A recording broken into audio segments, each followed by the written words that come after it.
Welcome, everybody, to Everyday Ethics. I'm your host, Michael Liebowitz, here with the cat-eared headphoned Persephone. She has a great topic for us to discuss today. In the meantime, I would recommend super chats, super stickers. They're very much appreciated. So, Persephone, why don't you take it away? So I sent an article today about weaponized incompetence, You and did. there was a couple of reasons that I wanted to talk about weaponized incompetence. Number one, because I just wanted to get your opinion in general of this thing. Also, because it's something that gets discussed a lot. Really? Yes, like a Yes, huge amount. You'd be surprised how I much would be. discussion there is around weaponized incompetence. So, completely selfishly, I'm hoping that the YouTube algorithm is going to go, hey, they're talking about weaponized incompetence. That's a popular topic. Um, Had I known, I would have hashtagged it. I didn't know that was the case.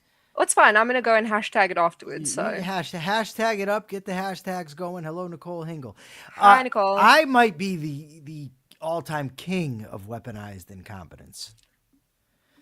But I wonder. I was as I read this article. So weaponized incompetence is basically the getting out of doing things by claiming that you just can't do it. So your wife wants you to cook dinner. I'll mess it up, or that sort of thing, so you get out of doing things. But here's what I was wondering. So all my life I've been mechanically disinclined, so oftentimes I would get yelled at, you did this wrong, that sort of thing. So I do that when people ask me to do things. Well, I'm just going to mess it up anyway. And I don't know how much of that is that I don't want to hear your mouth if I screw up, and how much is I don't want to do it. And I would have to say that when I've done this, my motives are mixed. So half the time I don't, not half the time, but the motive there is I don't want to do it. But part of the reason I don't want to do it is because I'm not good at it and I don't want to hear about it. Like, I don't want somebody to say to me, hey, go put the screws into the cabinet over there, and then I go do it, and then they tell me, oh, you did it wrong. I don't need that in my life. So how much of it is that, and how much of it is just laziness? I mean, like your husband, right? Suppose you tell him, "Hey, I'm busy. You do the cooking," and then he does the cooking, and then you're like, "This sucks. You burnt this. The pan's dirty. You fucked up that." And now he's like, "Well, Jesus Christ, next time don't ask." So how much? Elaborate a little. Just tell me your Okay, thoughts. so there's a couple of angles of weaponized incompetence that I find really interesting. Number one, weaponized incompetence is a thing that happens, and what you're talking about, I don't know necessarily that that is weaponized incompetence, but I want to come back to that. So weaponized incompetence is a thing, but I also think that it's turned into such a buzzword, right? It's turned into one of those like therapy speak terms that people have latched onto, so that when someone really doesn't know how to do something and they say, no, I'm not going to do it. My husband can't, he doesn't cook as well as I do, Okay, right? let's not make this about bashing your poor husband. My husband is a star, but he doesn't cook as well as I do. And if there's something like specific that I want for supper and it's something that I make better than he does, and I say, "Hey, listen, will you make this?" He'll say, "Well, I'm not going to make it as well as you do." That's not weaponized incompetence. That's just facts, right? And that's my husband. I know, That just I said, know, "Ouch." I know. Okay, I don't blame him. so he knows I love him. But anyway, so I think Oh boy, wow, laying it on thick now that you know he's in the audience. he's always in the audience. He just doesn't say anything. All So right. I think weaponized incompetence is one of those terms that gets thrown around a lot for things that aren't necessarily weaponized incompetence. Okay, Not to I've say never that even heard of it. I've never maybe this is a South Africa thing. I've never no, heard of it's this. I've it's never seen it. Nothing. it's not. So can I tell you where it's really big? Oh, I'm gonna drive you insane. Chat donate if you think I should work on Michael's nerves. Okay, so the place where this weaponized incompetence thing is really big in people is in relationship advice subreddits or like those kinds of places, because it's almost always women complaining about their husbands that don't want to do anything. And that's where like weaponized incompetence and the emotional labor, that's where it gets thrown around the most. So we've got a bunch of biddies henpecking their husbands on Reddit, is what you're telling me. Well, not just on Reddit, but like, yeah. But again, I do think that it is a real thing, because I do think Look, sometimes people will say, "I no, I don't do it as well as you do," when it's something that doesn't require skill, like loading the dishwasher. okay, you say loading the dishwasher doesn't require skill. I could picture somebody saying you don't load the dishwasher correctly. You lean the dishes this way, they're backwards, they're this, they're that. And I mean, look, this is my philosophy. If I can do it, like I'd rather just solve my own problems most of the time. Not to say that I'm never assertive, because I'm very assertive, but if I can solve my own problem, I like to just take care of it. So Diana likes to, next to me, she has the volume on the phone going. I'm trying to read, right? So, Subby plays guitar upstairs. So rather than telling her, hey, I'm bitching to Subby about his right to play the guitar in his own home, or bitching at Diana about the phone, I went out and I got earplugs. There you go. My problem's solved. I can take care of that. So, like, if somebody's not loading the dishwasher the right way and I want it done a certain way, I'll just do it. I don't give a shit. And I have a lot of experience with this type of thing in prison, because in prison, you have a situation where you have two people that are in a cage together and they want things done a certain way. So, I had a cellmate one time tell me, oh, when you clean the cell, do this, this, and this. Now, there were things that I was already doing, but I wasn't going to justify his demands on me, to Mm. do this, this, and that. So I didn't say, oh, no, I already do it. I said, are your legs broke? If you want it done that way, then by all means, go do it. Yeah. But don't, I'll clean the cell to my liking. If you have demands above and beyond that, then by all means, go do it. Because if I had a cellmate and I wanted it done a certain way and he wasn't doing it, I'll just take care of it. That's it. Well, I'm not going to bitch at everybody else. So if there, I'm kind of flipping this weaponized incompetence thing, because I know what it's like. So I'm terrible at manual labor. If Subby wants my help, I'm going to help him with manual labor. But at Yeah. the same time, don't yell at me and don't get mad when I fuck up because I'm not good at it. So now Subby has stopped asking me. So we could say, well, have I trained him to leave me alone and not ask me? But that's not weaponized incompetence. No, That's just straight incompetence. but how do you know? That's That's my the point, is that that if you're the person making the accusation, that's what I'm interested in. How do you know that it's not just that you're an asshole, that somebody doesn't want to hear your bitching, so they just say, I'm not doing it because I don't want that's to hear it. that's the thing that I actually wanted to talk about, because there's so many people who use this phrase, but a lot of the time the person either can't do it properly, or you are just a bitch.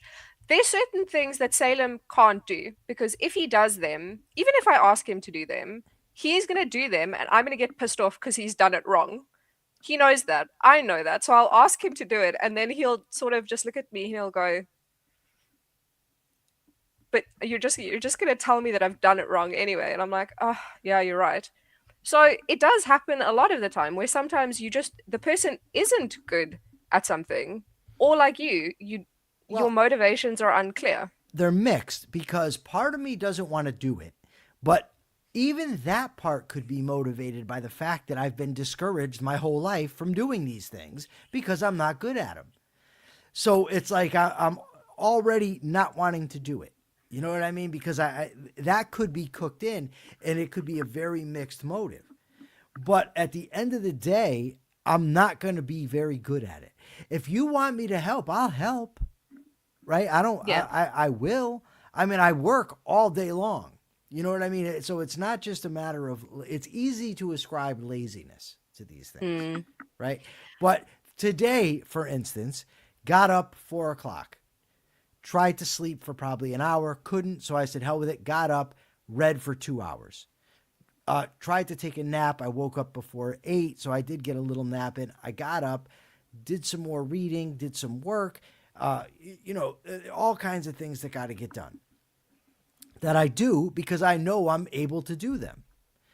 But now if you say, hey, let's construct a canoe, help me out, I'm going to be like, probably not. I'm not very good. I'm not good with that kind of stuff. And if you demand it, if it's a friend, no, I just need your help. Okay. But then don't yell at me when I don't know that it's got to be the fucking, Phillips head screwdriver over the needle nose pliers or whatever else. So Nicole said, doesn't the person asking for the task to be performed have some responsibility if they know the person they're asking isn't good at something? Yes. Yes. And I think if you're asking someone to do something for you, then you should, and I mean, this is advice I could take myself. If you're asking someone to do something for you and they do it wrong, don't be an asshole about it. Like for instance, sometimes you got you ask a friend for a favor, and that's fine. Like Subby, I need to know, can I use the Camry to go to the post office? Please answer in the in the chat. Because I had to order a new starter. So this is something, right? I ordered a starter for the car. I don't know how to work on cars. I have no clue. I don't know what the hell I'm doing. My friend Danny does, and Danny's offered to do it for me. I'll pay him. I don't mind. But like, if you say, hey, come help me put this or that, I don't know what the hell. Don't get mad when I screw it up. That's all I'm saying. If you want my help, I'll help. But if I do it wrong, I don't want to be barked at about it. Does that make sense to you? I just don't like. I'm not doing that. It makes perfect sense. It makes perfect sense because from both directions, if you are doing something that is outside of your comfort zone as a favor to someone and they bitch at you, you're within your rights to be pissed off about it. But also, if you're asking someone to do something outside of their comfort zone, then you should be understanding if they do fuck it up. Okay, Subby, can I talk about Franco? This will be good. If I can talk Franco, I can make a good point about this. I think that would be helpful with broadening the topic. Let's just see what Subby says. Hopefully he says yes. Maybe he says no.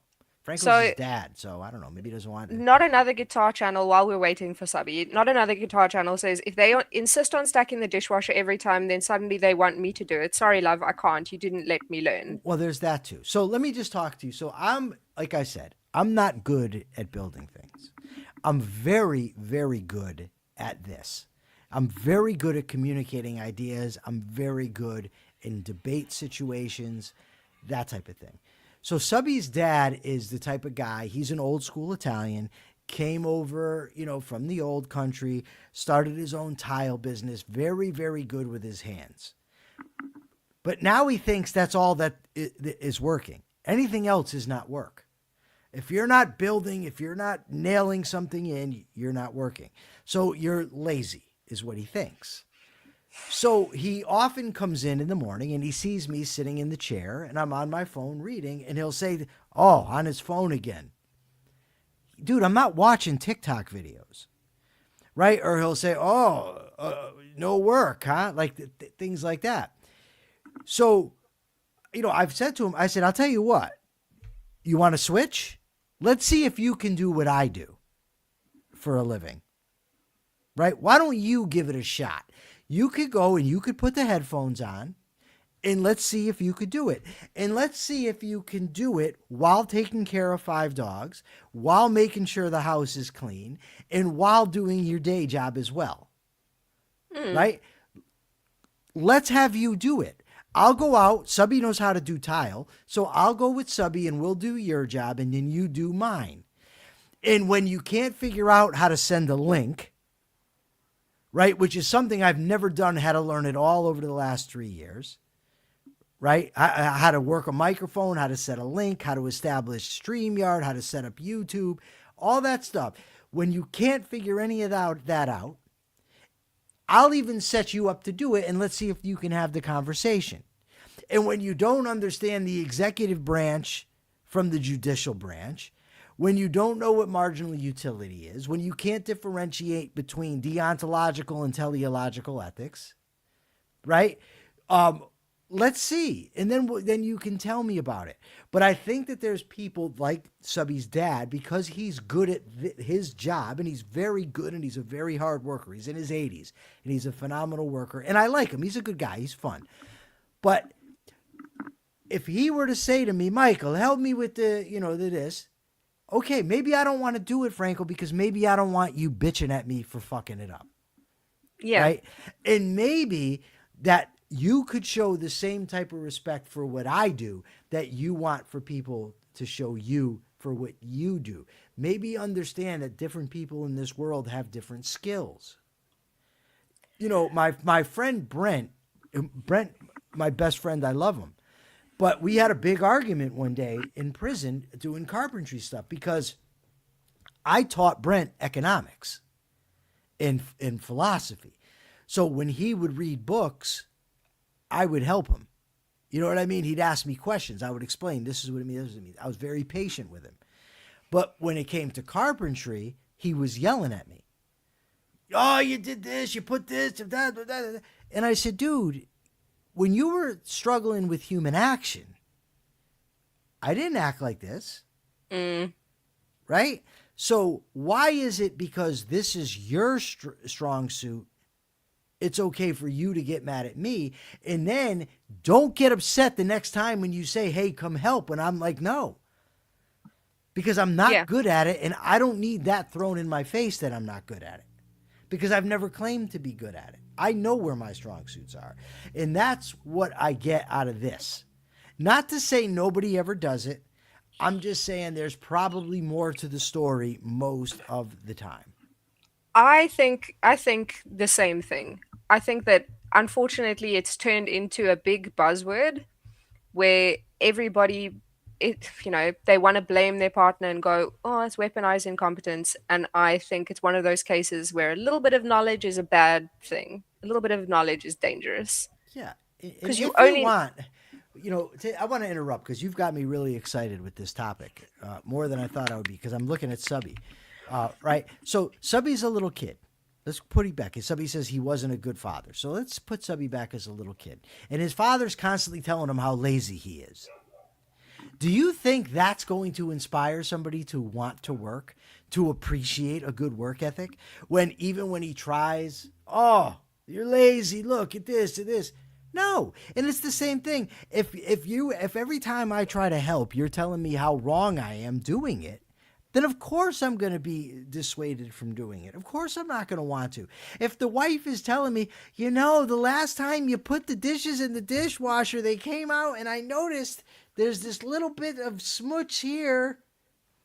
My husband, to me, every time I load the dishwasher. He yells at you?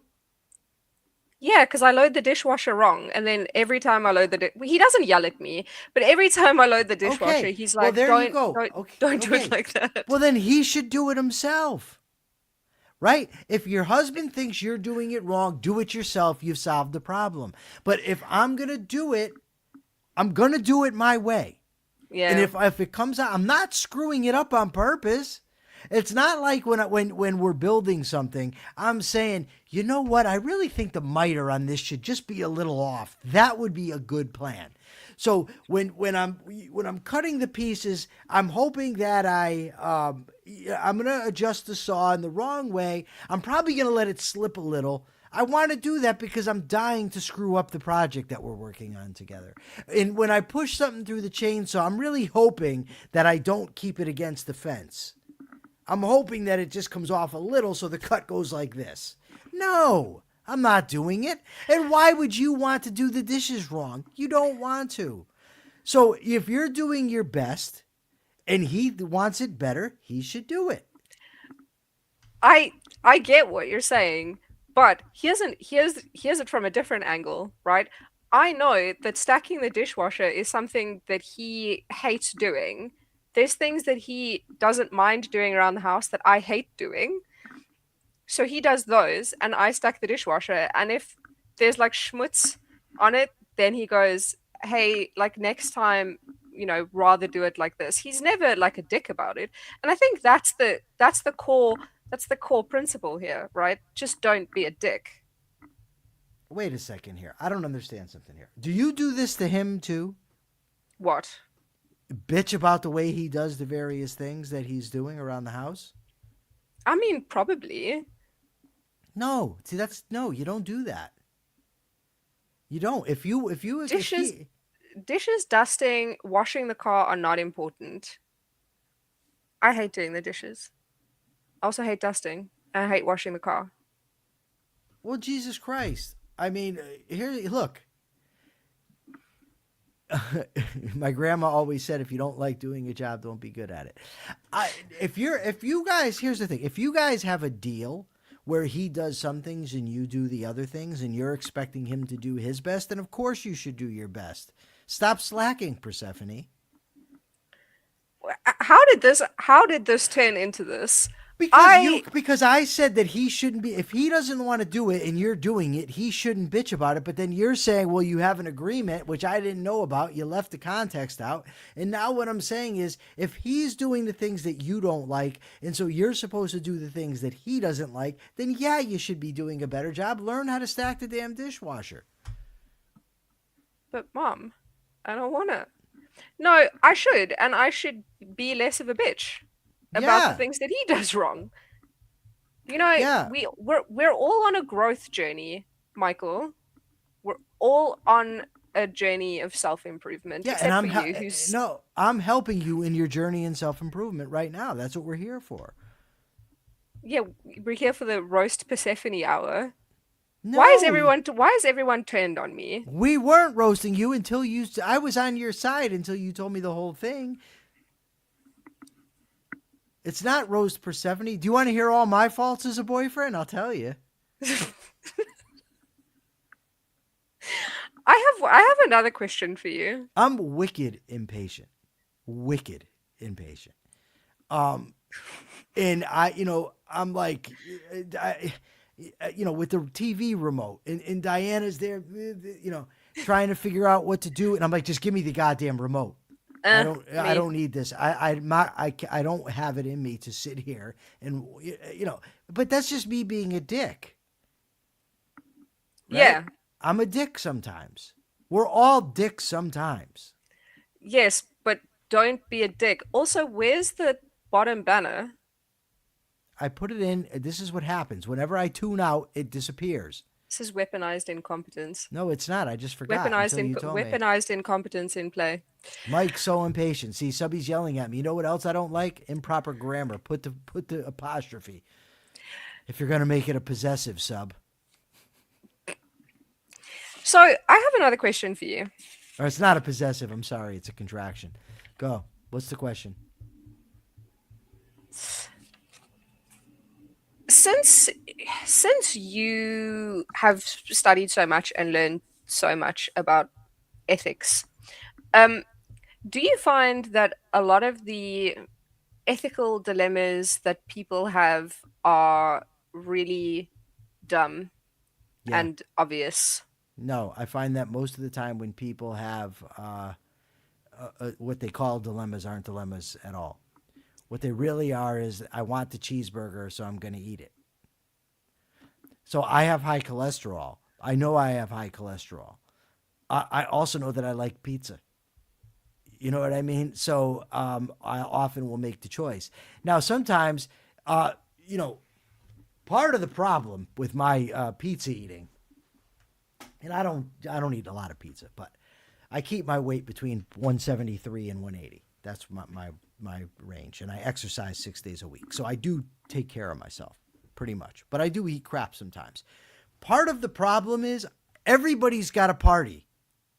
And I'm so sick of it. Everybody's got a birthday. You got to go to this birthday, to that birthday. Then you got the holidays. I make it through Thanksgiving and Christmas, and then it's my niece's birthday. And then the next month is Subby's daughter's birthday. And then the next month is Subby's son's birthday. Diana's sister's birthday. Everybody's got a birthday. Everybody's got something, and everybody wants you to stuff your face. That's a problem. calories in, calories out. If you want to eat the pizza, just eat less the next day. That's basically what I do, to be honest.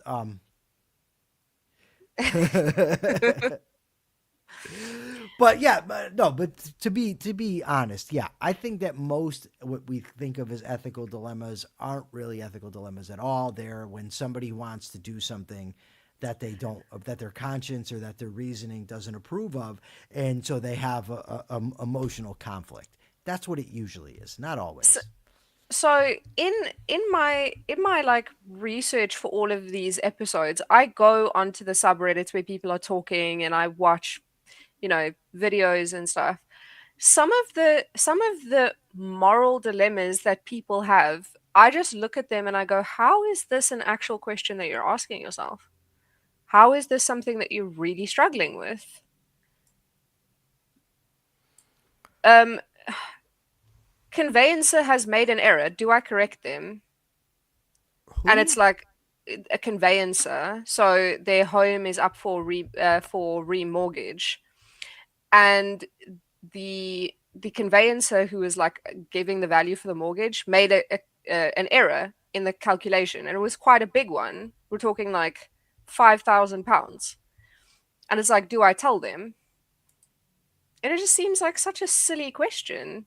Like, are you gonna Yeah, see, should that's I the type should of I thing. rob someone? Basically, Yeah, of course you should say something. So, well,